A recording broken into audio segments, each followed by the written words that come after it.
I'm so glad you've rejoined me. We started this conversation about an empath about a month or two ago, and it's been quite a journey indeed. And I've had so many mixed responses, which I suppose you would have with any very difficult subject that you would to discuss. I've had some people that have been very empowered by the conversation and have received some incredible correspondence, and some people that have been very angered by this conversation, and I welcome it all. So I'd like to start saying that I welcome it all. And I have given every single message that I have received a lot of thought. And remember, we did say that in the one section that perhaps a mark of an educated person is someone that can mull over any stuff before they throw it out. So to start off with, I'm just recapping that what essentially I did in A Fork in the Road 1. It was not really necessary to watch that clip at all.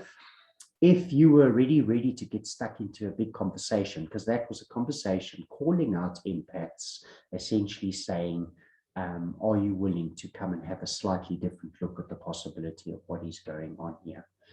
And then if you were very brave, I know that it made me even uncomfortable to speak about and to admit some of those things. We dived into A Fork in a Road 2, and that was pretty much about the common things that empaths have in their lives, how often we develop in the same way, the commonalities that we have in the home, parent figures, how the abilities develop, where the problems begin to start, and essentially how it can begin to express into a form of almost reverse narcissism, where the world needs to tiptoe around you and you become the complete thing that you've always spoken against, almost like the negative force. So that was a very, very brave conversation. And if you find yourself, I just really want to implore you. I made you a promise that what would happen is that I would take you on a hero's journey. And if you were willing to go in to the depths and the darkness of just considering the possibilities of which aspects of that might be showing up in your life. I was not trying to get you to suddenly decide that you're this horrible person and that everything's falling apart. But I'm sure that some of those things hit home for you. Some of them did for me. And it takes a massive courage to look at one's own stuff.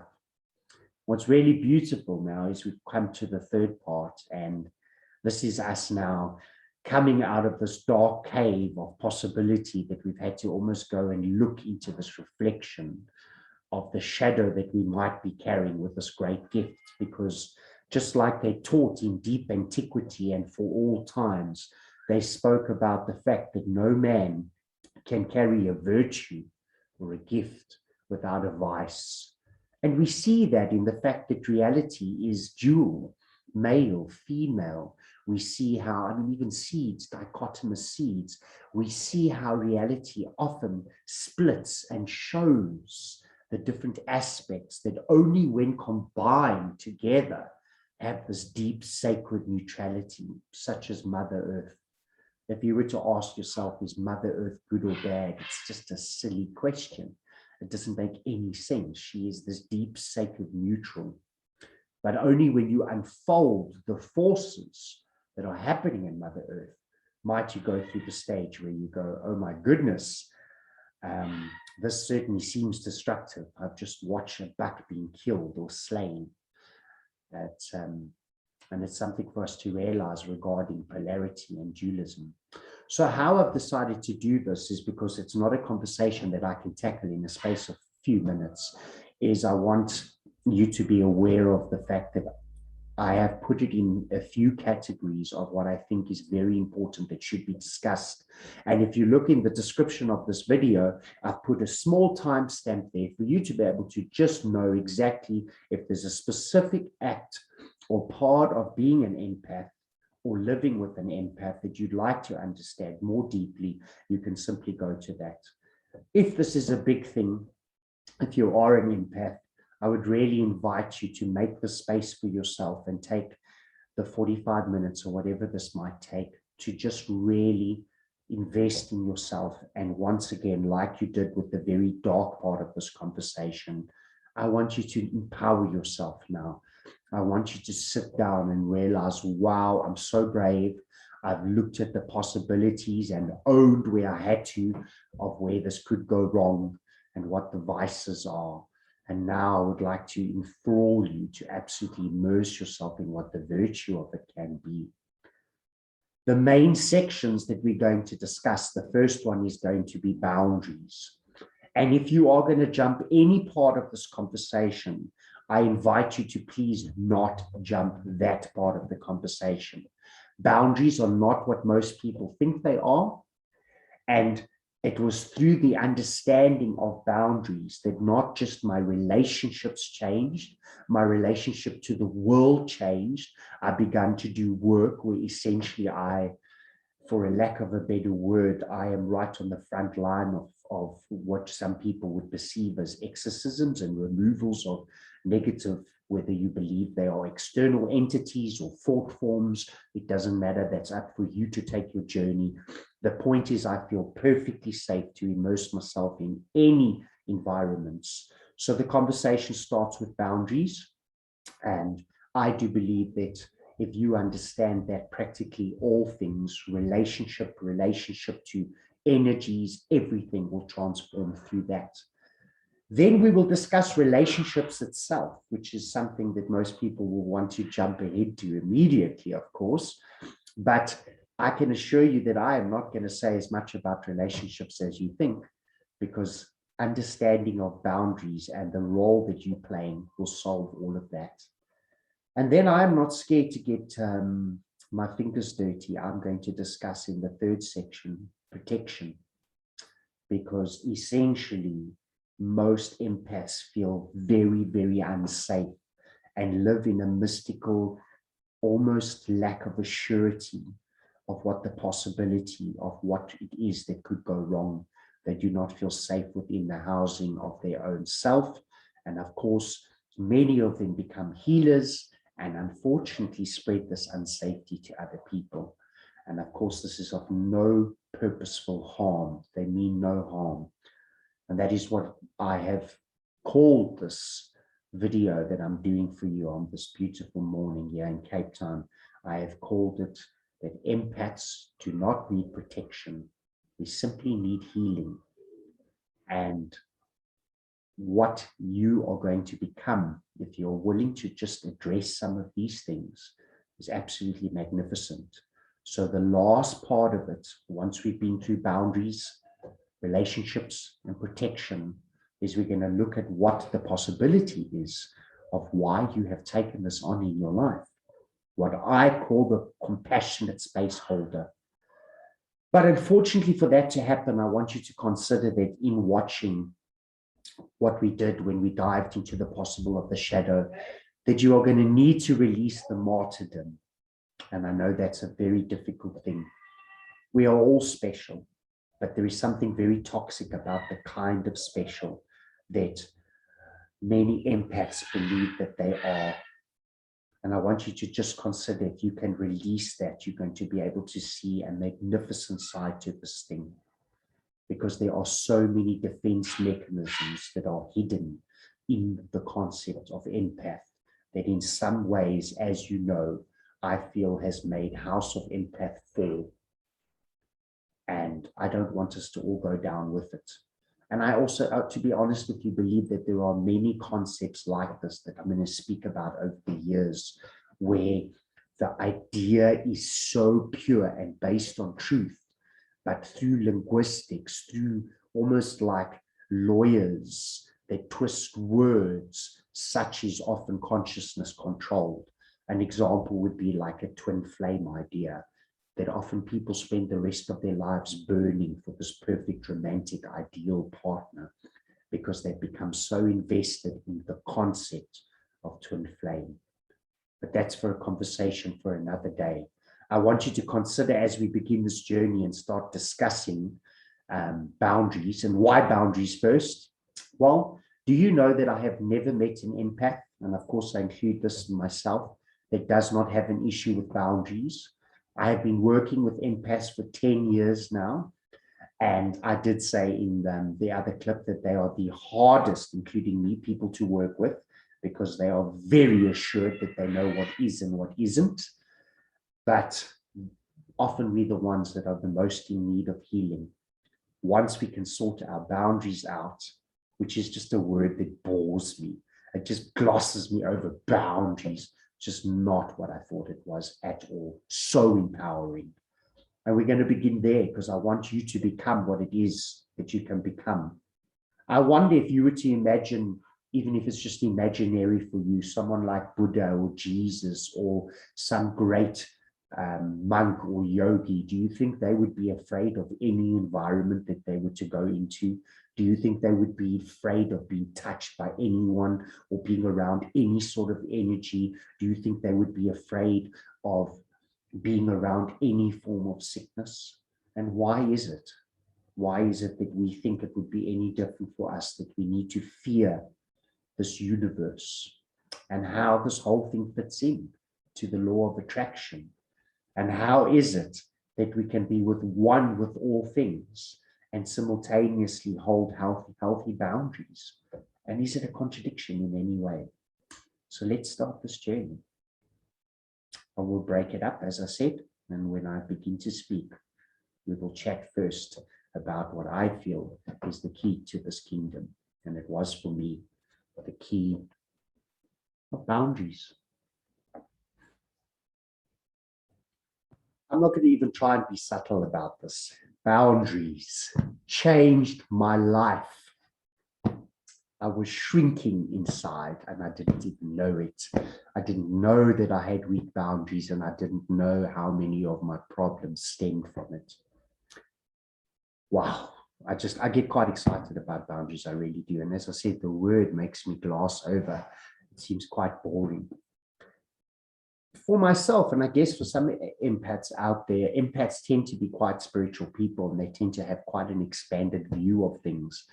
And there's always been this little bit of disconcerting idea is how exactly the fact that we all one plays into the fact that I am a separate being. And I've actually realized more and more as the years go, and the more I cross the walls of reality, and the more I experience altered states, and even if you just want to consider that as deep prayer, whatever it is for you, the more I've realized that there's no contradiction at all, that I am all things, and I am also myself. And I am responsible for this space that I hold, the self. And I now understand today that in accepting that I vibrationally, or through choices, or through the life and emotional decisions that I make, I choose what I want in my space. It is not a denial of anything. It is not a resistance of anything. It's actually an absolute embracing of all things, that I, in the spectrum of this rainbow, get to be a specific spectrum, and I get to choose that. And all possibilities are within me. This sounds very esoteric, but if you think about it, the darkest thoughts are available to you, and the lightest thoughts are available to you. The darkest emotions are available to you. And therefore, one of the things that we have to learn to do as empaths is inhabit the space. And if I could simplify this, who are you? What do you like? What do you prefer? You know, I'll be playful, but half the empaths that I've worked with don't even, they think they even know what they like to eat, but they're actually not sure. It's something they've developed with a partner or a friend that brings a certain emotional response. So they think they really like the thing, and the thing is quite acceptable for them. And how does this start? So we've just had this huge conversation, but essentially how this happens is that you vacate yourself. And you are always prioritizing other energies. And that's, well, it makes knowing thyself. There's so many people that said it in different ways. Know thyself. And that makes this part of the conversation so, so important. And I want you to consider why it is quite complicated to get to know yourself. I know that I also really speak here, and I'm going to use a word, and it's shame. You know, if I could build a very simple scenario for you, it could be one day that as a little boy or a little girl, you told your mom that you needed something, or maybe you wish they'd spent more time with you. And what happens is perhaps you are suggested, not necessarily because your parent is malicious, but often, as you know, we do create very complicated emotional spectrums with our parents. But they could suggest that what you're feeling is incorrect and that other children get to spend far more time with their parents, but in some way, what you're needing, what you're feeling, what you're asking for, what you're expressing is made wrong.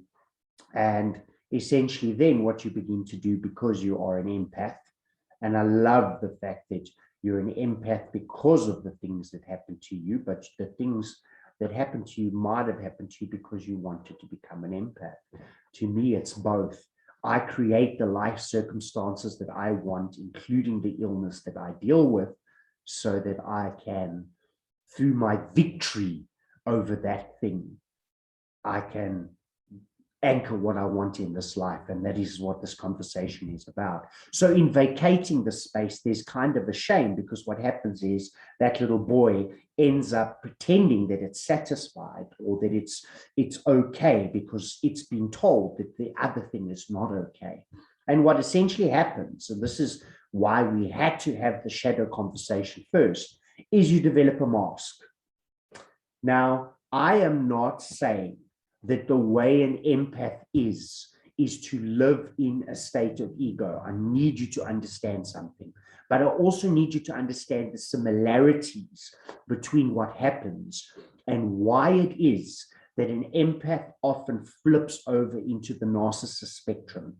And that's why I've taken so much time not to rush this conversation. And this is what it is.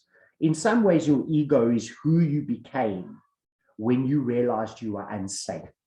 It's a mask that you put on for the world of what you think will be accepted, will not be screamed at, will not be laughed at, will not be shamed. And that's why I'm using this word shamed. And an empath actually does the exact same thing. Okay. And if we're aware of that, then it gives us a very powerful entry point in realizing that in some ways we just don't know who we are. And what a beautiful journey we can go on to discover. How are you going to draw boundaries or build? I immediately think of Da Vinci standing inside the bubble in his drawings, or I think of a man's auric egg. Or how are you going to inhabit the space that you exist in if you don't really know who you are, what it is you want? It's such a huge conversation. And of course, later on, I'm going to bring up relationships. And there is a very big possibility. So I want to just map something out for you very quickly in case you haven't been following this conversation. I believe that there is a specific spectrum to the childhood. Then I believe that there are certain very complicated relationships that take place. You might still be in that time where you are locked in the narcissistic, codependent relationships. And if that is the case, this is going to have value for you, but of course, you're not going to be feeling powerful just yet. And the relationship and safety part later on will help a lot. But I want you to consider how important it is for this actually to happen to you. So how do you get to know who you are? Well, it's not going to happen if you are in a relationship where you are completely broken down, or where somebody else is taking priority. We will get into that later on. But it is such a magnificent thing to start choosing yourself. So this brings us to the entry point. When you think of a boundary, the first thing that you think of is you think a boundary is telling other people what is not acceptable, which is nonsense, because that is exactly what the empath is doing. Is he's lost in resistance. He believes he needs to resist the world. Trying to tell other people what behaviors are okay or acceptable is madness. It's never going to work. You can't tell people what to do. Of course, what you can do is you can realize what is okay for you. You can choose what it is you want to be around. You can choose what it is you want to compromise with. So, sure, what would the classical idea of what a boundary is? It would be, I mean, I naturally don't have a dictionary open in front of me, but there would be many aspects to a boundary. This is how we see it in a classic sense. There are mental boundaries, emotional boundaries, physical boundaries, psychic boundaries, and these are all things of what we would say is permissible within our own space. And of course, the empath believes that they are highly susceptible to everything that's going around them. So their bubble tends to just be a hue constantly changing of what it is that they are surrounded by. But this idea that it is a resistance is something that I really want to tackle. So I want us to consider with this whole thing of we tend to become so prickly now because we want to control what is happening around us.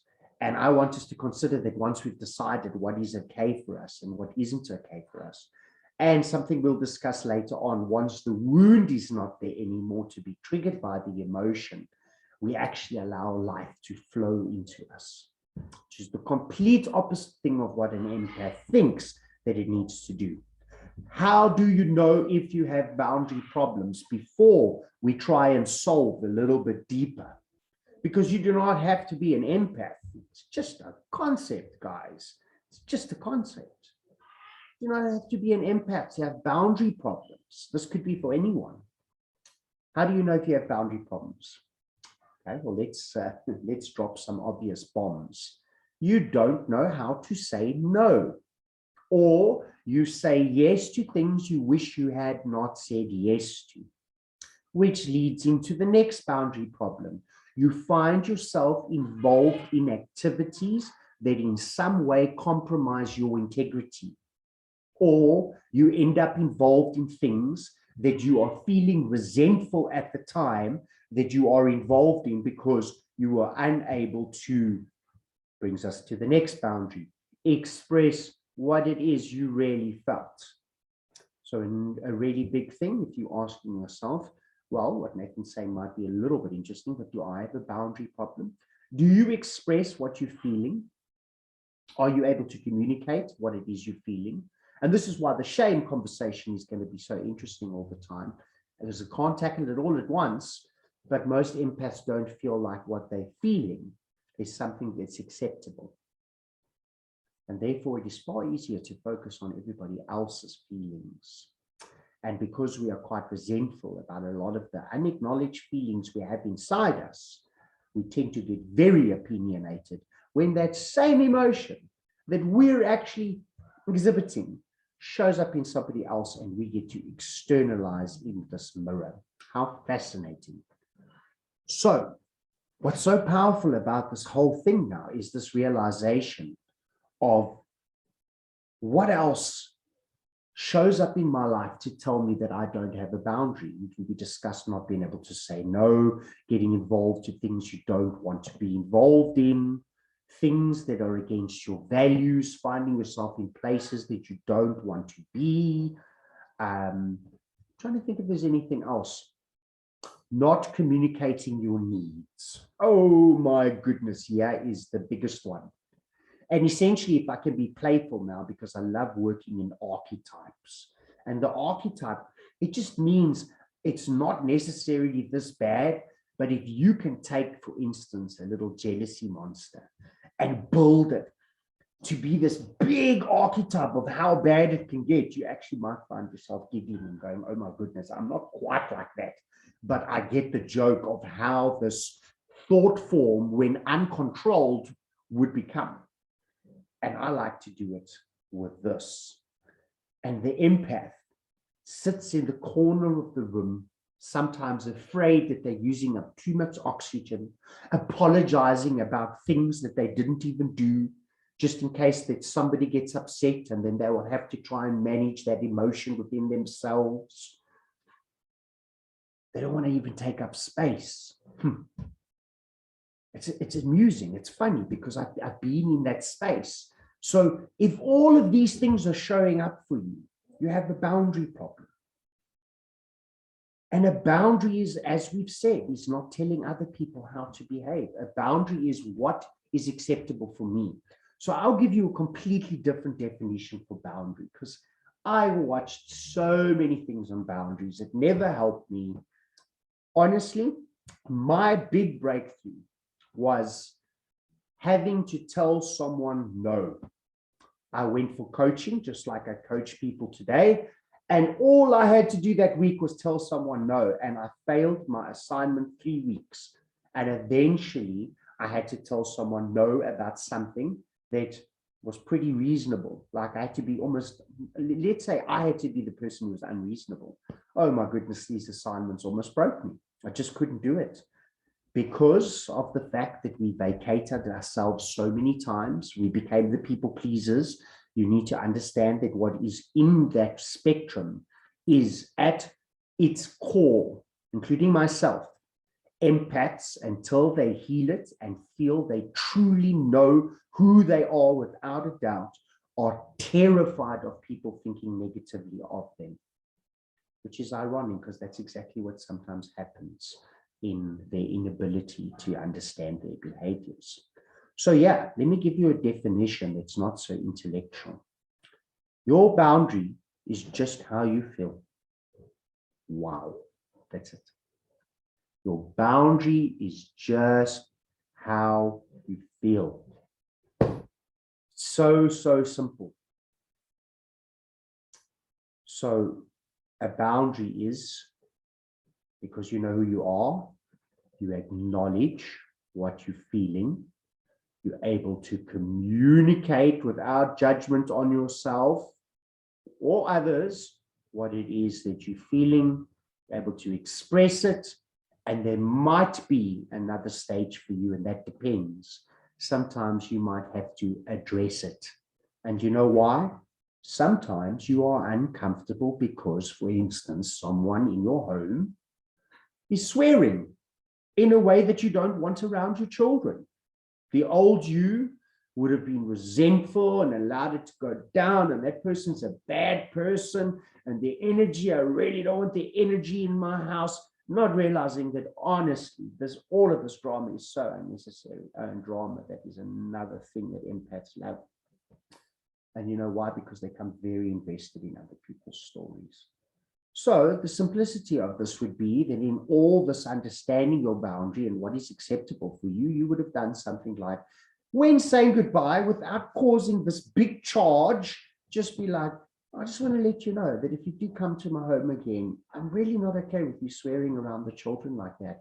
It made me feel, and you express, uncomfortable, and you say, and honestly, it's just not okay for me. Can I, and that person either acknowledges your boundary, and most people deeply respect people with boundaries. It's the most fascinating thing. We are so attracted, everybody in the world, to people who are like, oh, no, thank you. Not for me. Why? No, just not for me. And that's the best part. So that's the one possibility. That's a very healthy boundary. But the empath who is on the path of healing needs to accept that it is absolutely okay to feel anything that they feel. But they also need to realize that after acknowledging, guys, I feel very uncomfortable. This is making me anxious and feel unsafe, or whatever it be. I'm looking around as though it's in my situation. But a powerful empath would then say, either it is, as we just said in the scenario, that this person is pushing the boundary and should not be behaving this way, and I'm going to calmly draw my boundary for that person, or you're going to realize that you're being triggered, and you're being triggered because you are unhealed.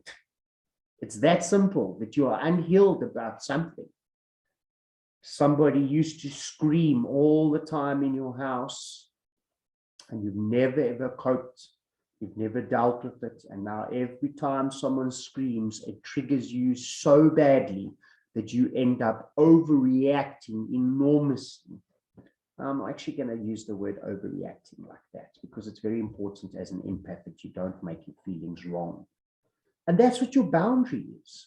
Your boundary is quite literally what you're feeling. But can you see, if you're not in a state of martyrdom, you can express what it is you feel. not what other people are feeling. You can take ownership for what it is that you're feeling. And you can even then communicate to other people what it is that you could do about it. As in, do you mind taking me home? I am not yet safe or feel safe to be around people that speak so loud. Or etc., etc. And this is such a powerful process. But if you keep dropping into the fact that you want to constantly blame the fact that the energy is invading you from outside, I'm afraid that your process is going to be very, very slow. And that is something we're going to go a little bit more into when we speak about protection, because we're going to speak about the reflection. And we're going to speak about how things get triggered in you only because they exist within you in some way. So what a powerful thing to realize. And living without boundaries is it's exhausting. And guys, I'm telling you now, resentment never ever goes away. If you are still stuck in that romantic, because man, who tried this? Me, in so many relationships. I tried to make myself smaller and smaller and be more and more accommodating for the other person's volatile emotions, etc., etc. And what ends up happening is you think you're being such a good person. Oh, my feelings are not that important. And what ends up happening is that resentment actually builds. And I can tell you that I think that at the end of some of my relationships, I became the monster. Couldn't believe some of the shit that came out of my mouth. So if you're in one of those relationships where you're convincing yourself that you're some saint because you're doing it because, you know, for the other person, or your feelings are not that important, as a form of narcissism, I'm telling you, from my perspective, you're stuck in the exact same trap. But we'll get into relationships a little bit later. So living without boundaries is a very, very difficult thing. And that resentment grows, believe it or not, which is often where you get the flip, where a person finally is able to stand up and draw a boundary. But instead of being able to do it in a healthy way and continue, they often realize all that rage, that resentment, and starts flipping out. And finally, when they find their power, they often find their power and push too far in the opposite side of the spectrum. And they become the very monster that they were fighting. Oh, life is incredible. Never ever underestimate the law of attraction. The universe is perfect. It's a fascinating thing. So your boundaries are your feelings. Honor your feelings fully. Know what you like. Know what is okay for you. You can make choices. Once you begin to understand boundaries built around no, built around expressing what it is you're feeling, and then a deeply, deeply wise empath would even sometimes finish the sentence by saying, my boundary is I feel uncomfortable. This is not okay for me, but I even know why I'm battling in this environment. Because once you are healed of certain emotions, I can tell you now, you will be fearless in anywhere you want to go. And where you do go, somewhere where you do not feel aligned with those energies, you will feel in no danger to them whatsoever. You will simply organically remove yourself from the situation or make sure that it doesn't keep happening. Once you start building boundaries, your friends might change, your relationships might change, your whole world might change. And let me tell you a secret, guys. People love people with boundaries. I promise you. I remember just the other day, I made a business decision without discussing it with my partner, and he told me while we were driving in the car that it had made him feel uncomfortable, and I should have discussed it with him. This was about a year or two ago. And the instant result that I felt, before I even felt guilt or even acknowledged what he was saying, was I felt such a deep respect that this guy so calmly just climbs in the car and goes, by the way, dude, like, you know, I mean, could we just live in this kind of integrity? Can you imagine not being lost in martyrdom and, oh, I've taken another painful wound for the team because I feel so much. And what a powerful thing. Learning to express, learning to own. Wow, What a massive thing. To accept that you have a boundary is to accept that you are making vibrational choices of what comes into that space. And we're going to get into that in protection, because I know as empaths, there are many of you that have perhaps understood how important boundaries are, but are not convinced about how safe you are. And I'm sure there's a lot of scary, toxic ideas that are still there of, but what are energies doing to me? And is my boundary even anything? And I think these are really important conversations, because I've been so tortured by them my whole life. And if I can just reach out to you in some way for you to find power and to find peace and to get why I'm mocking the archetype. I'm mocking the archetype in me when I go, oh, and I don't want to take up space and I don't want to use up too much oxygen, and I better apologize just in case I did something, even though I don't even know if I did something.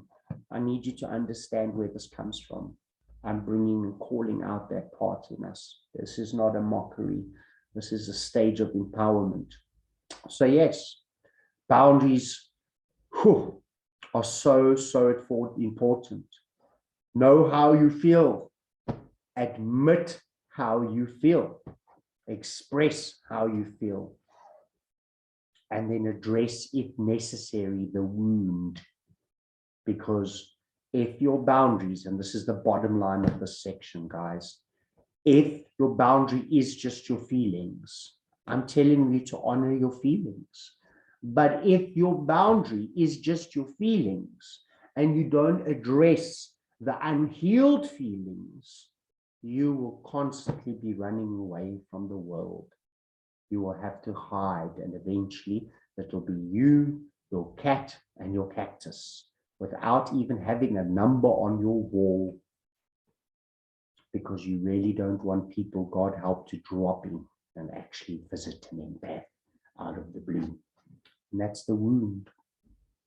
It's not about rejection anything. It's not about rejecting any of the things that you authentically feel.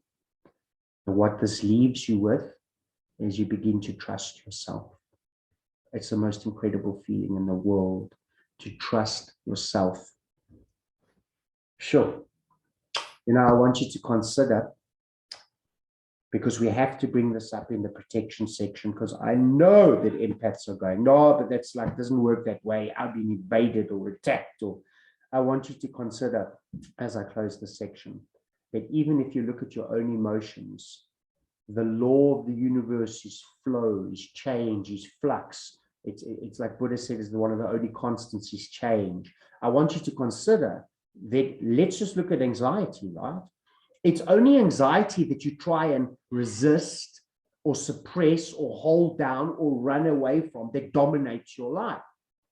When anxiety is simply invited, oh, look, I'm anxious now, like water, like rivers, it just flows through you. And that is the thing that the empath does not understand on the deepest level, that the more they're resisting, the more it's persisting. The more unsafe they feel, the more that unsafety they're going to create. But I think we built a pretty good, strong spectrum just on the possibilities of that boundary, and owning that space would be. In Hermeticism, I told you that they taught that once you're aware of your boundary, you can build up your power inside it. And you are never afraid of something coming in or through it, simply because you know that all things already exist within you. It's only when you identify with something that it has power. Sure. Like, for instance, I'm feeling anxiety. I don't want to feel anxiety. Oh no, oh no, oh no, oh no, oh no, oh no. I've just taken what was just going to pass through my bubble, because anxiety is part of the universe. It is something that exists. I've identified with it. I'm afraid of it. I'm resisting it. And possibly years later, I'm still in this war with this anxiety. And yet all we have to do is stop protecting and let it flow through. And that is a huge conversation. So where we go now is we're going to look at love and relationships, because this, of course, has set up the fact that that is usually where we learn the most. And then we will move into protection, because most of us hold some very, very deep seated fears and thoughts. I've decided to make this the relationship section the one that I'm going to speak the least about. I feel like it is a horse that is so flogged to the point of death at the moment. I think it is a very important conversation. Essentially, what the relationship between an empath and a narcissist is. I think that it is growing in psychology and in spirituality for very good reason. What I have observed is if someone is perhaps in a position where they are not empowered in their lives and they become aware of this archetype, that it can be a really, really big step for them to own their space, build their boundary, see how the person in their lives react to their boundaries.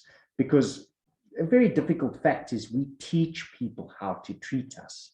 So sometimes when we start to recreate our boundaries, that our lives just change. But of course, what often happens is that some people do not like that version of us. And well, perhaps we're no longer in that relationship. But the reason I don't want to speak into this too deeply is because I feel like I really wanted to bring light to a conversation. I wanted to bring power to a conversation. I feel like it is a very healthy thing to make a friend or aware, or for perhaps in these videos, you've become aware of, oh my goodness, I might be in an empath narcissist relationship. But I would like to just add caution as well, is that I'm aware of, for instance, the fact that there are robbers in my neighborhood. I know that it is possible I could be robbed. I'm not in denial about the fact that I could potentially be robbed, but there's only so much energy I give to it. And I don't go, there are robbers, those disgusting, thieving. That just says something about me. That just means, once again, that I am vibrationally extremely charged and attached to something, and that I'm going to pull it back into my life. And I think we all, if we're quite honest with ourselves, it's a little bit scary just how passionately people are labeling people narcissists lately. You know what it appears to me? It's like everybody that gets hurt by somebody, and is really hurt by somebody, as soon as they come across this term, it's incredible how suddenly everybody has just dated a narcissist. If we were correct, the whole world would be filled with them. I'm not saying that there aren't a lot of narcissists, but I think that I honestly don't want to give this even more power than people have. I want to speak into it very gently, and this is how I want to speak into it. I want you to consider that why the law of attraction has brought you both together is because you are the perfect vibrational match for a few reasons. You essentially have got to the point, or me, please understand, I'm speaking to me as well, that you don't really know who you are. And therefore, you actually want that space filled. You are not willing to actually take the responsibility to go, well, this is really what I like, who I am, what my boundary is, what I'm okay with. So it feels very natural because you've been doing it your whole life for a narcissist to come along, a person who prioritizes, let's say, the space that they take up. But there's another reason why you're a vibrational match. And of course, with this person, they would be going through a period of their soul evolution where perhaps it's their first life, they found their power. Perhaps they're just more on the negative side of the spectrum. But they tend to prioritize their thoughts, their feelings. And whereas you collapsing often your bubble for them, these people tend to push their bubbles out into other people. How fascinating. But then how is that a vibrational match? Well, the vibrational match is mind-blowing as far as I'm concerned. You are a vibrational match because you both hold the same secret belief that there is a shortage and a lack of love in the universe. That's a tough one. I mean, how can this be? Well, I need you to consider that if we could almost playfully call the narcissist someone that has no idea how to self-harvest, self-create love and light, self-create safety. Very similar, but let's just focus on the narcissist. He's got no way to find love for himself. Or do you see how similar this is to what the empath is doing? But essentially, he doesn't believe there's enough to go around, and to expect a narcissist not to do it while he's unhealed is like expecting a child who is starving, not to steal the cookies. And the narcissist believes that there is a shortage of love and that it's a matter of life and death. He might not realize it, she might not realize it, and does everything that they can to steal, to take, to manipulate, to fight for, to create agendas for, anything to get love because it must be in short supply. And then on the opposite side of the spectrum, why they're brought together is the empath at the same time also believes that there's a shortage of love so badly, because never mind how difficult the empath's childhood is and how sensitive the empath is and how wounded the empath is, but so badly so that the empath has gone into, which is why I tackle the martyrdom so much. It's the archetype of the savior. The empath is the archetype of the savior. So badly so that the empath will give you whatever love that they have for themselves to you in the belief that there is not enough of it, because at least you would get love and you need it more than they do. And believe it or not, they get a massive stroke out of that in some ways. I know that I like to convince myself many, many times that it was just because I'm such a good person, but I'm afraid that I'm willing to accept now that there's actually a very powerful woman that pointed out to me many, many years ago in a course. For her privacy, I'm actually not going to mention her name, but she mentioned in a course that blew my mind that actually there are 3 kinds of addictions, and all 3 are addictions. And that is to be addicted to being the victim.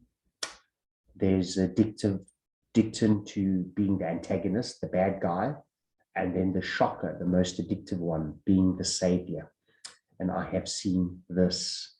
Wow, have I seen this, especially in people that are involved in altruistic kind of work.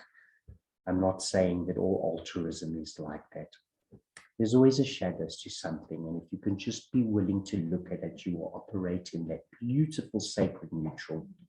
So why I bring this up is very, very simply, the victimhood and the savior at the same time is what the empath gets to be. And it's a match made in heaven. And of course, you know, through the conversations of boundaries, perhaps this empath might get to the point where they've decided that they're done giving up who they are. And of course, guys, there could be a very, very heavy side to the spectrum. It could go right into abuse. It could go right into, you know, earlier I spoke about how do you know if you don't have the boundary problems. I could have gone on a long time, but can I add some for you? If you accept touch that you do not want, if you accept advice that you do not want, if you accept sexual advances that you do not want, these are examples of boundary issues. So I am certainly not trying to paint the narcissist as some wonderful being. I just want you to see him as the archetype of the starving child who believes in the lack of love and is willing to do anything, underhanded or not, to get it. But I want you to consider that if you are the empath in this conversation who has considered that you might have narcissistic traits through this conversation, I want you to just consider the belief in the lack of love. It's a very, very interesting thing. There is no lack of anything. What a powerful thing. What an absolute powerful thing. That you think that you need to deprive something of yourself for somebody else to have what they need. That is a very toxic belief. And once again, you know how I spoke about how I think concepts are so dangerous in spirituality. Isn't it interesting how you might have already identified for yourself that you're running around calling people narcissists? Well, I tell you, one of my favorite sayings is that you often become the monster that you are fighting. Seen that happen so many times. So you both actually brought together vibrationally by the fact that you are giving up all the space, they want to take up all the space, and you are both sealed almost like soulmates in a very sick way by a secret belief in the lack of love. Wow. And I want you guys to consider this. If you're sitting there and you're trying to get your brain a little bit wrapped around what this lunatic is saying, if you started to exercise boundaries, and a boundary is not rejecting someone, it's choosing yourself. If you do that, it's an act of self-love. And once you start exercising acts of self-love, it is impossible to be around someone who doesn't feel the same way. It is impossible to have choices and decisions of self-love and have that narcissist in the space at the same time. And if you are at the point where this is where you are and you are stuck in a highly complex relationship, because I want you to consider, if you think I'm trying to make this sound simplistic, this will be the biggest breakthrough of your life, will be the relationship you have with 1 or 50 narcissists that will absolutely mow you down. Take the ownership for what you bring to it. Take the ownership to how much you're getting out of it. Take the ownership that this is your calling. This is your calling to find your power, develop your boundaries, ask yourself what it is you want. Start to acknowledge and own your own feelings, not allowing it to be weakened by the fact that you always think it's other people's feelings. Their feelings are being reflected because they are unaddressed within you, and therefore you are super sensitive to them. And if you're still battling with that part, we will talk about it in depth in protection. So I hope I can explain it in a way that you will feel fearless regarding other people's emotions and feelings and thoughts. But where that leaves you is I want you to consider that if you're really battling, that you go and you find a psychologist or a coach or somebody to help you through the narcissist empath dynamic. I want you to be cautious of what you fill your head with regarding the concept, because I had some incredible responses about this. And some of the ladies and men essentially said to me that it was so powerful to understand that they were with the narcissist, but they joined support groups and things, and they could not believe that eventually they had to remove themselves from the space. It was like a bunch of people sitting in a circle pointing at the demon that they actually were. So I just want you to consider that. Be empowered, but walk away integrated and healed with that thing. Makes me think of a really, really crazy story that you can take however you want. If you are more of a believer in the subconscious, then it is just, call it just an hallucination that I had. But I once had a very, very difficult experience where essentially during a vision on the quest, I managed to purgatively remove what was like a squealing pig out of me into the bucket. And my first thing was, because I still had this very big charge and polarization regarding what was good and bad and dark, and was so angry at this thing in my bucket, it was squealing, and that I had got this terrible energy or demon, whatever it is I thought, out of me. And I just wanted it to go away. And I was sitting with this wolf that was an aspect of myself and a guide of mine. And the wolf essentially just said to me, well, it's not going anywhere until you thank it.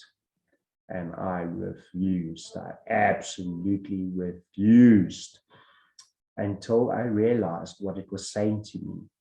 It said, look at you now.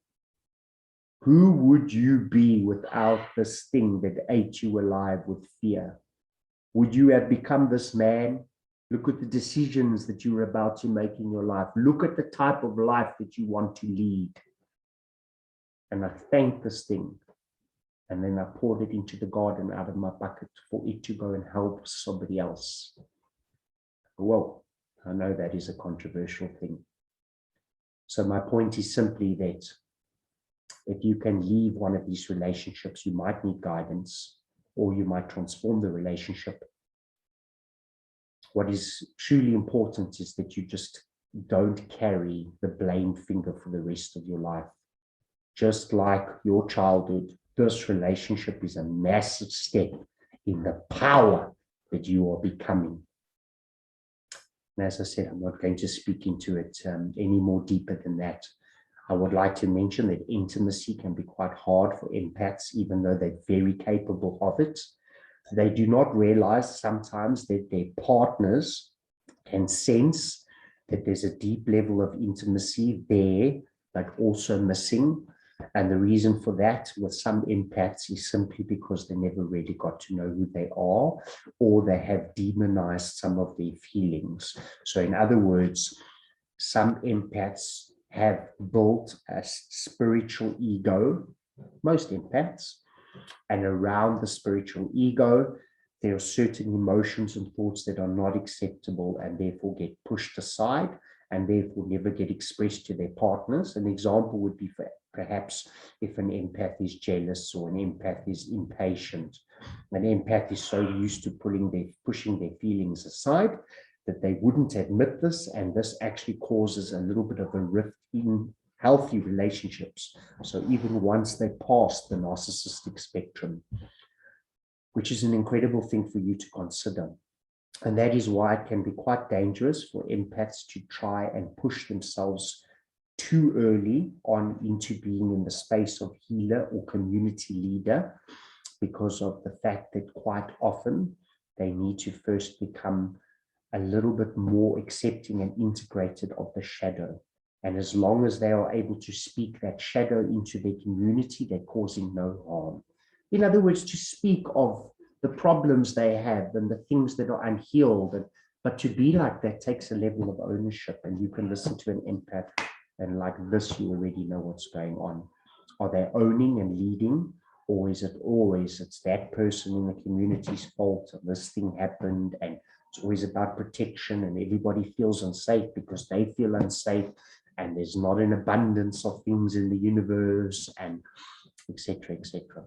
So it's an incredible thing to consider that even if you've got past this relationship, are you willing to bring that level of intimacy? And how would this look?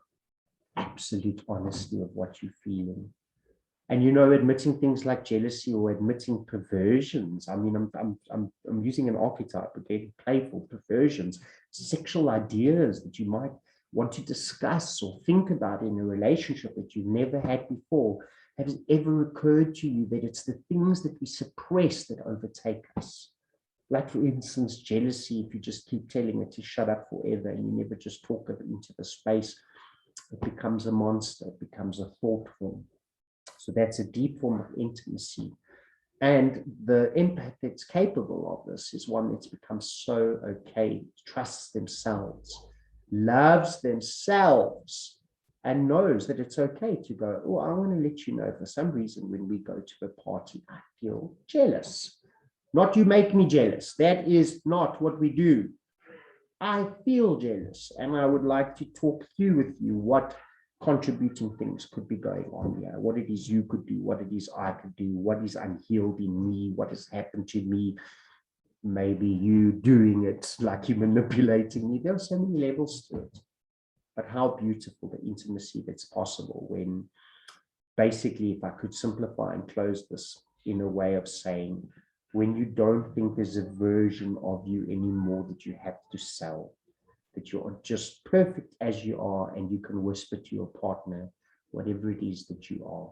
And how wonderful for your partner would it be that whatever you share, you would know how to own what you share and why certain things do feel the way they do. It's not to not want you to feel how you do. How you feel is your boundary. How you feel is your true expression.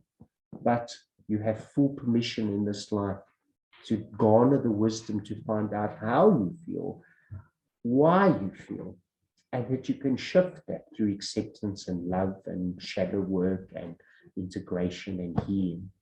What a beautiful thing, the intimacy that can become available to us. Or otherwise, we both walk away, the narcissist and the empath, still believing in a lack of love in a very, very sick way. Most narcissist empaths, supposed, because that's the label they gave me, that I have coached as couples, both think they are the good guy in the relationship. It's mind-blowing. The empath thinks that they're the good guy because they keep making themselves small and they're the victim and they're giving so much. And you know how often what is supposedly the narcissist, perhaps it is, I'm not in a relationship, he thinks he's the good guy. And you know what's going, or she's the good guy. And you know what's going on in the narcissist's head is this person's not strong. They can't make decisions. They don't know who they are. They just get walked over in life. They couldn't survive without me. I've got to make all the decisions for them. If I left them, they would probably die. They both think they're each other's saviors. It's quite ridiculous.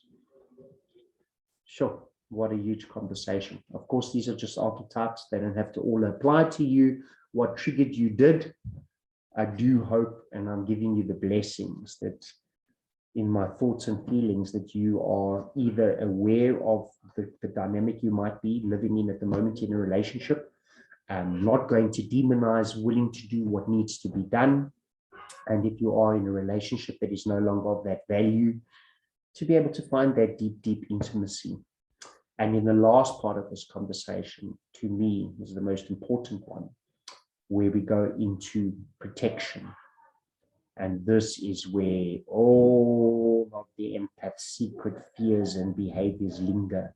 And because they suppressed and not admitted, they actually dominate every aspect. And once we've had that conversation, it will be very, very easy for you to glimpse what it is that you have become, could be becoming. Protection. Mental, emotional, physical, psychic. I know that I spent a large portion of my life having epilepsy and having anxiety disorder and panic disorder and all these mental problems. I spent a large portion of my life as an empath with all this complexity, convinced that something was always interfering with me, and it was very easy for me to buy into the big scary story. What that did was it put me in a big state of protection and resistance.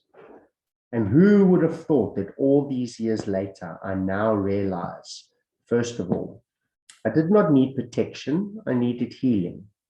So I know I've repeated this and I'm going to say it again. Empaths do not need protection, they need healing. And the other thing that I'm going to say is that I no longer protect. I have realized a few things. It is impossible for me to defend or protect against something without focusing on the thing that I'm defending or protecting against. In other words, I actually attract that thing into my space. I focus on that space. What I resist persists. Man, oh man, have I proven this to myself so many times. The first thing is we were just speaking earlier about emotion. If you don't believe something works on a macro scale, look and see if it works on a micro scale. And 99.9% of the time, it is exactly the same. So if you feel anxiety rising within you, if you just realize that the universe is in constant flux and flow and change, and allow that anxiety to be, acknowledge it, perhaps address it, perhaps change the environment, whatever it is that's needed, but just allow the emotion to be. Do not demonize the emotion. Well, then it goes away. But if you fight against it, or even more powerful, build a story around it, which is a conversation we'll have just now, well, essentially in suppressing, in pushing down, in resisting, this thing gets stronger and stronger. And it is exactly the same as far as I'm concerned in psychic protection. I do not believe that there are many more jobs that expose you to energies more than working in the shamanic realm that I do. And with the type of people that come to me, the two types of people that I genuinely work with are the one that are doing so beautifully in spirituality that they just want to really explore other things like plant medicine and altered states and out-of-body explorations and all the things that I work with. And the other person is desperate, the type of person that is so lost in some sort of thought form entity or sickness or addiction that it's a matter of life and death. And for me to be able to do that work, I have absolutely no fear of what I touch and what I'm around. And why is that? I want you to consider that when you try and defend against something, you set up the very premise that that thing has power over you. Try and think of something that you might be extremely concerned about. And the more you defend against that thing, the more energy you feed into that very thing, the more power that you give that spectrum. You know, we spoke about, and there are many schools of thought that did this for thousands of years, but we spoke about 3,000 years ago and up until today in Hermetic training. And what essentially they did when they trained these Hermeticists was they explained to them that the entire universe, the entire ocean is in the drop that you are. All that exists, every darkness and every light is within you already. You never have to exchange energies with anything or anybody. You don't, essentially, according to them. You need to understand that you are the entire ocean in a drop, and that the drop has the entire ocean. And why this is important is because in their traditions, any energy that you were experiencing was your own, that you chose to chameleon, to push forward your evolution. So now can you imagine that even though it is such a difficult thing to be an empath, in some ways you could have chosen to do it to fast track your evolution, to have to take responsibility for so many more triggers before you moved into the empowerment part of your life. Wow. And once they understood that, they were essentially chameleoning, I don't know what the word is, other people's energy, very eloquent, other people's energies, then they took full responsibility. And of course, they would look at their wounds and their triggers and their fears, such a huge key here. And essentially, once they were trained, these initiates would go and work with what perhaps, I suppose, biblically they would call demons, and go work with people that have the plague and diseases. And these people pretty much would go anywhere with their energies, knowing that they chose what that they would chameleon. And there are many traditions that have a similar idea. And what's really fascinating is if you were to look a little bit deeply into physics and quantum physics, you would discover that there is far more information to suggest that that is true than what we believe of all these things invading us. And I'll tell you why. In quantum physics, for instance, two particles actually never touch. Even a basketball hitting on the ground, they get to a certain point where they interact with each other through some form of magnetic charge, and then they repel away from each other, having influenced each other. But they never actually touch. They can never actually inhabit the same space. It's mind-blowing. So I want us to just consider that if you are very attached to how you believe reality exists, I want you to consider that they are concepts. And is the way that you currently believe in reality giving you power? Do you feel safe? Do you feel empowered? Is the most important questions. And that's why I bring up this hermetics, because essentially the law of attraction will always make sure that things are a vibrational match. Do you know, I know one of the most ridiculous versions of this story, I'll tell you guys, is that I have a very uncomfortable fear of big spiders, certain shaped spiders that we get here in South Africa. And when I go through stages where I am very afraid of them, they're everywhere. I create them all the time. And I tell you, some people say they've never found one in their bed. I think I do this 3 or 4 times a year.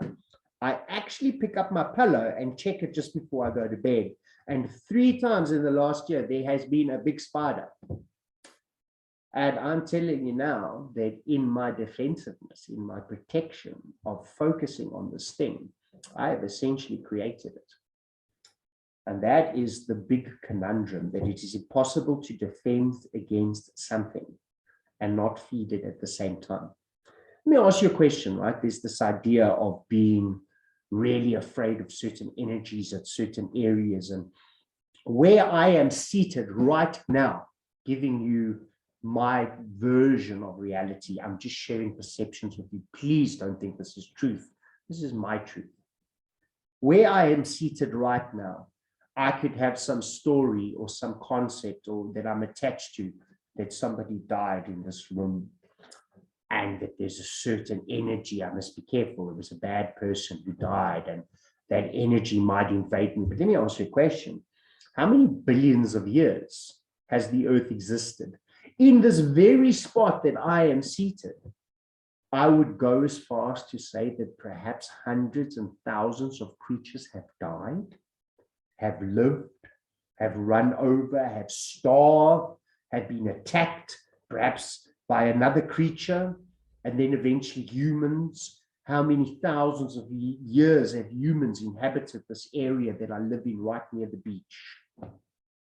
So why is it that we only become attached to that modern story specifically? Because it is once again an example of what the ancient Hermetic wise ones, who, if you are confused, were the ones born of the libraries of Alexandria, ancient Egyptian knowledge, that all the energies exist. If I'm going to close my eyes, I can connect to the ultimate divine expression of the most amazing things in this very spot. Of course, I could also connect to the fact that something's died here, or that there is perhaps what we perceive as negativity. It's like being a radio receiver. You can receive anything that you want, and the story that you're carrying around with you becomes a vibrational match to what you experience. It's so important. You know, people often ask me how it is that I feel I'm safe in my work. Do you know why I'm safe in my work? Because I think I am. Because I don't believe that anything can harm me when I'm in a state of love. I have no ill intentions with any place or anything that I'm working with. And how can any frequency be a match for you? And even if you believe in the whole entity or separate thing, in other words, something else that's influencing you, I have never ever met any form of relationship regarding protection where both individuals weren't getting something out of it. Hence, I told you about my squealing pig in our bucket. I know that this is probably making you angry because we like to believe in victimhood, and I personally believe that the laws of the universe are immutable, and that if once you begin to tap into them, you realize that they are perfect and never change. There are no victims. There are processes unfolding in perfect expression for that person, that individual, the path that they've taken. Of course, that is a very, very big subject, and it is not one I want you to agree with me on. It is a very charged area, and perhaps you do feel that there are victims. I don't think it's that important. What I think is important is for you to ask yourself, because I want you to have your own truth. I always want that, whether you want to have a state of victimhood. So let me ask you a question. How strange is it that most spiritual people will say things like, the universe aligns everything that you need, and they only believe it when it suits them? So an example is, oh, I met this guy at the perfect time, and the universe brought us together, and for hundreds of lives we've known each other. So we are willing to accept that the universe has this incredible intelligence about it. But then we believe if we walked into the wrong bathroom at the wrong time, some energy would jump on our backs and completely victimized, our soul would go, oops, I wasn't watching, Nathan. And now I don't know what you're going to do, because now you've got this energy that serves no purpose. And well, this thing is going to victimize you. And that is why it is such a big conversation. And I'm going to repeat myself. I'm not telling you what to believe. I'm asking you what you want to entertain. I'm asking you which path do you think will lead to liberation? The one where you fear accidental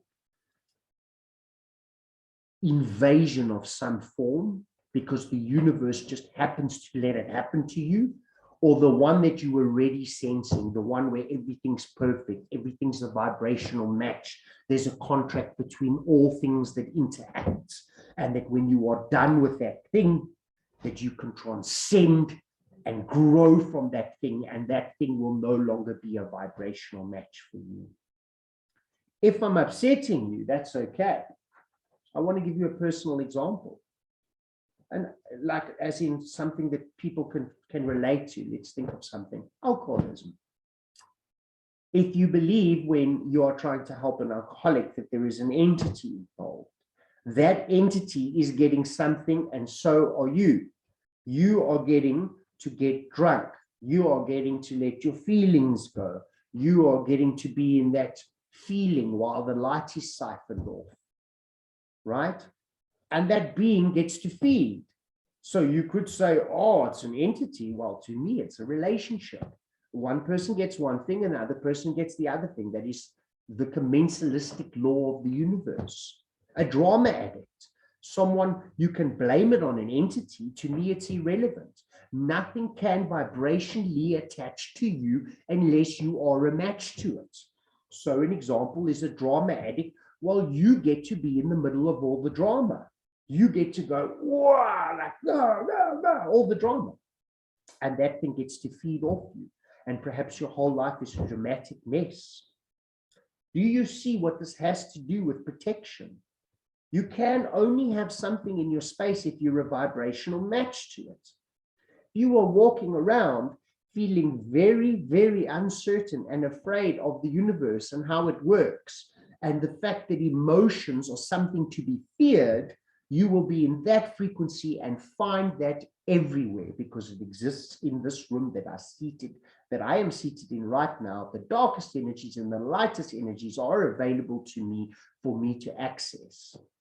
And my state of mind and what I actually think is going on completely changes my reality, whether I like it or not. It's happening.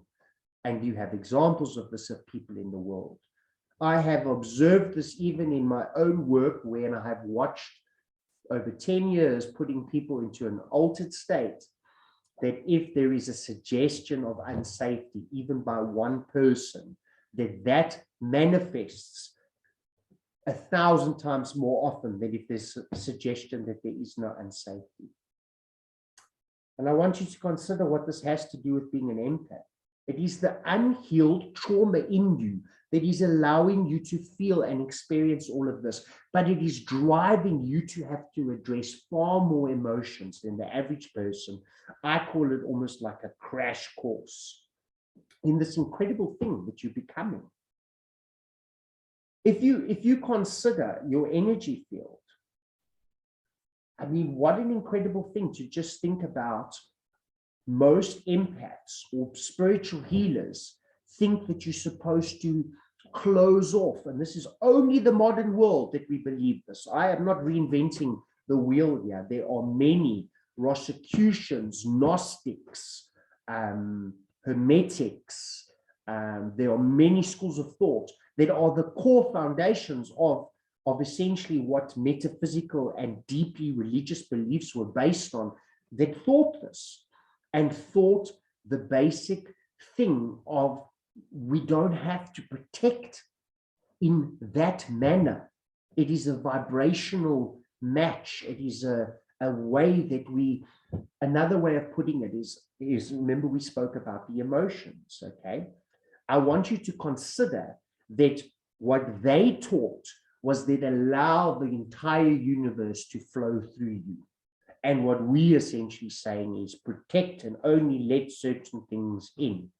If you allow the entire universe to flow through you, you can only, and guys, can I tell you something? The entire universe is flowing through you, whether you like it or not. You can't stop it. All that's happening when you are scared of people's emotions and things and feelings and energies is that as it flows through you, you grab it like a thought form and you attach something to it and you cling onto it because you're scared it invades you. In other words, you possess yourself by something that was temporary. Think about it. Energy is temporary. It's energy. It's temporary. The only thing that's permanent for now is your body.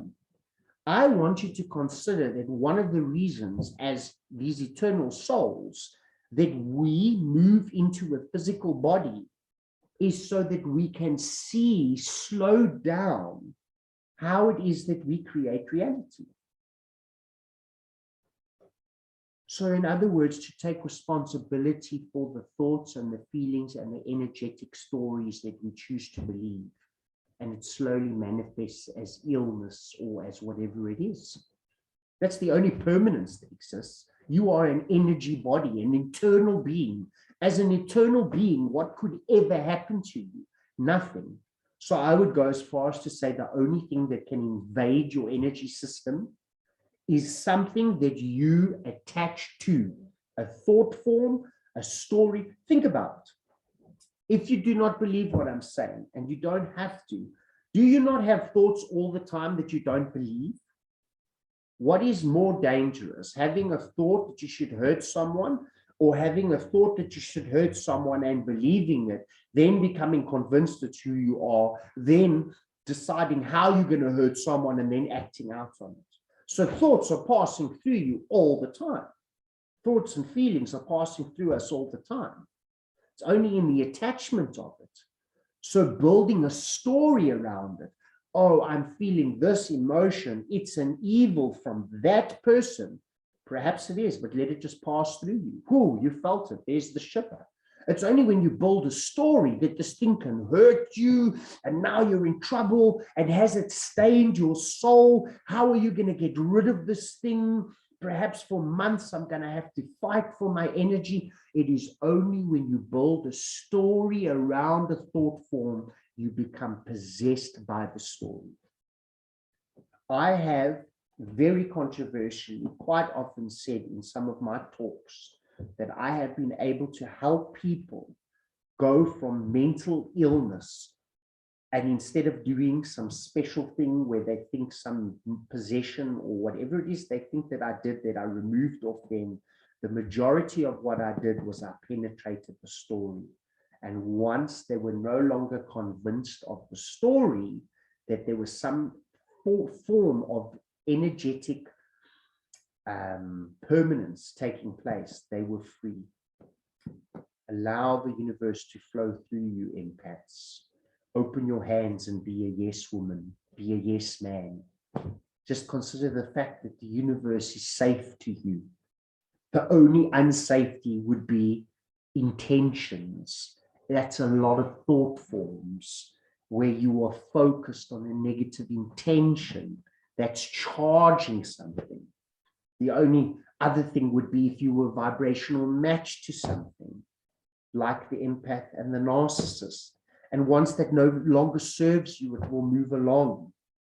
And can you imagine that when you're walking around in the streets, the more afraid you are of certain energies, the more you're going to keep attracting them, almost creating your own hell. In some ways, the world ends up revolving around you and not in the right way. How sad is that? It's a terrible thing. So I am suggesting almost that I want you to become the ocean that swallows up anything that comes into you, like a drop of ink that comes in and it just dissolves. Imagine waking up tomorrow morning and just thinking what it would be like to not be afraid anymore. I'm not afraid. I'm not afraid. And when I get afraid, I create things to be afraid of. My mental illnesses, everything is so much easier to deal with. People, I understand people on such a deep level now because I know what is actually going on there. And if you can penetrate the story of what they're holding on to. It's like Heinrich, my partner, in the co-founder of Wake, says that we were talking about these incredible experiences we get to have where we help people release and heal themselves. And we're just holding that space. It's not me doing it. And he essentially said, do you know that all we are is plumbers? And I laughed, and that's essentially it is. That people literally cling so much to their stories, their energies get stuck. They actually become possessed by that which they cannot let go of. A concept like being an empath, a concept like being a victim, a concept like I must be afraid of this thing invading me, a concept like I am not in charge of my emotional states, a concept like the universe is not safe, a concept like there isn't an endless supply of love. How incredible would it be if you just realized that all you have to do is know that you're safe? It's an amazing thing. And I know that you might not feel it, but I want you to start noticing the correlation in your life between when you're expecting good things and loving things, and it happens. It's amazing. Oh, one of my favorite things is walking to the beach in the morning with my surfboard, just thinking about the fact that there's love everywhere, man. And when I see that it's not, and there are certain other things I'm playing, I have boundaries. And if I feel it flow through me, I'm like, oh, I acknowledge that that thing exists, because I don't want to be disconnected to all the possibilities of the universe. I don't want to pretend to live in one spectrum. And if that thing keeps coming too close to me, I might just be like, in other words, that person keeps bringing it into me. I might decide, look, physically, I love you. I get that you're making different vibrational choices to me, but I don't really want to be around this. What an important, powerful conversation this is. Guys, and you know what the truth is? The truth is most people want the victim story. Most people that you try to tell the story to will try and scare you back into line. They will tell you need to be very afraid. You don't know what's out there. The unseen things are out to get you. The law of the universe is love, and there are some things that are not in alignment with love. Things can only vibrationally match with you to interact with you. I learned this without ever having to believe it. By the age of 12 or 13, I started, much to my absolute horror, I must tell you, I started waking up next to my body and walking around the house and wondering what on earth was going on. And it took me many, many years to have the guts to go on adventures. Nowadays, I can lie down and I can just go out and do it. And one of the things I discovered when I finally had the guts to go and play in the other realms was the second I thought something, my environment would change to match it. So in other words, if I thought I was powerless, then often I couldn't run and things were chasing me and it felt terrible. And then one day I stopped in the middle of this experience and I was like, I'm going to love the shit out of this thing. And I turned around and literally opened my arms to give this thing a love, and this thing just disappeared. Whether the thing actually disappeared or whether the thing was not able to go into the reality that I was now in is up for you to decide. All I know is that you need to understand that the wound that you are sitting with, if you want to keep polishing the glass to try and sort that emotion out by pointing out into the world of where you think that pain is coming in your martyrdom, you're never going to get anywhere. Take responsibility for what you're feeling. Understand the gift that you have. I am aware of the fact that you feel easier and more. You have more of an expanse of potential emotions, which means that it can be really difficult sometimes. But when you stop being afraid, once you've drawn your boundaries as well, you'll begin to realize that there is not a single emotion that you need to fear. What an incredible thing. And you will focus more on yourself than what is in the mirror. Allowing energies of the world to flow through you, saying yes to life, being not afraid to work with a single person, being able to put your hand on anyone screaming or going through hell or withdrawals, and realize that all you need to do is create a type of energy that they can search for to match. And an example of this, as I said, is if someone is freaking out and screaming, you create a perfectly calm universe for them to be able to find and match you to. What an incredible thing that is. And I guess the last part of this conversation would be, well, where does that leave me if I'm able to take this on, if I'm willing to accept what it is that's being discussed here, if I'm willing to accept that I am safe, Nathan, if I'm willing to accept that I don't have to be protecting myself, and that I can let my guard down, and that perhaps my problems have come because I have honestly believed that I am in some form of danger, when all I have to do is let the love of the universe in, and everything else will sort itself out. I am protected, and things do not just accidentally happen to me. And that will bring us to this last part of this very difficult conversation, but I really hope it's bringing some value to you, because this all changed my life. Guess that brings us to the final section of this conversation. Sure, it's been quite a journey. And if you're still with us, well, what is it that you can become? What is it that you have become? We are all at different stages of this, and I'd go as far as to say that we know that healing is not a straight line. So I certainly find myself having to revisit many of these aspects. But I began this whole thing by saying that I do believe that the empath is a natural evolution of something that man is growing into. And that is, to me, the final stage of it is, guys, I don't actually know what the final stage of it is. It's just what we can glimpse at the moment, is this compassionate space holder. The first thing that you usually know straight away that when an empath is really doing the work is whenever they discuss a situation, they always bring up what it is they should do towards the situation first. In other words, oh, I believe you were in a very difficult relationship. Yes, I created the perfect person because, like, I honestly didn't know who I was. They are more focused on what they're bringing into the world. Whenever you bring up conflict, whenever you bring up, oh, I believe that that person didn't pay you, a very powerful empath would say something like, yes, I've done it again. I haven't drawn a very correct boundary. This is something I do quite often because I don't value myself. And unfortunately, this person has taken advantage, but there's always a part of them that is accepting that responsibility. And that is so attractive to be around because they don't blame. What's absolutely fascinating for me regarding this whole compassionate space holder is there's a few things that happen. You know, in any form of work where you are guiding someone into their own negative beliefs, traumas, experiences, whether you're working in family constellations or whether you are working with trauma or whether you're working with story healing, there is a very clear saying that the safer the space, the deeper the work. And I can tell you now that people can psychically immediately tell how safe you are and how deep.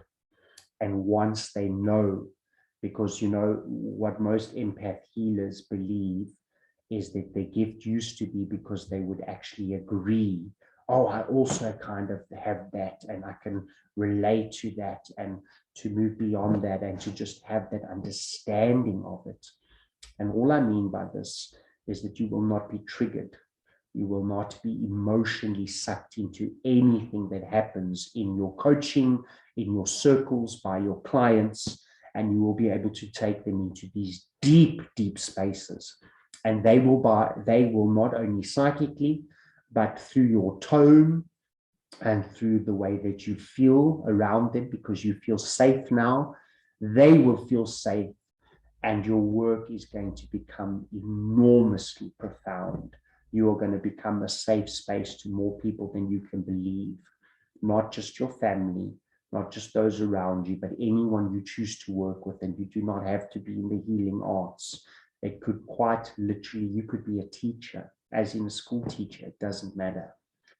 And it's quite profound to be around these people. I am very, very lucky to know two. And I can tell you the ones that went in the other direction. Well, I really hope that they find the courage to go through some of the things that we've discussed here. It's a profound thing what they can actually do. They hold space for the ultimate wounds. They can hold space for generational healing and personal healing.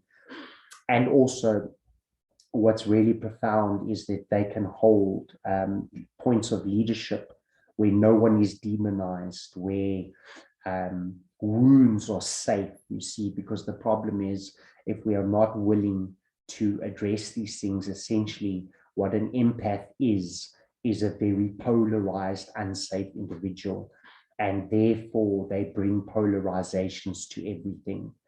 An absolutely healed empath that becomes the compassionate space holder is where, first of all, shame comes to die because all is accepted with absolute love.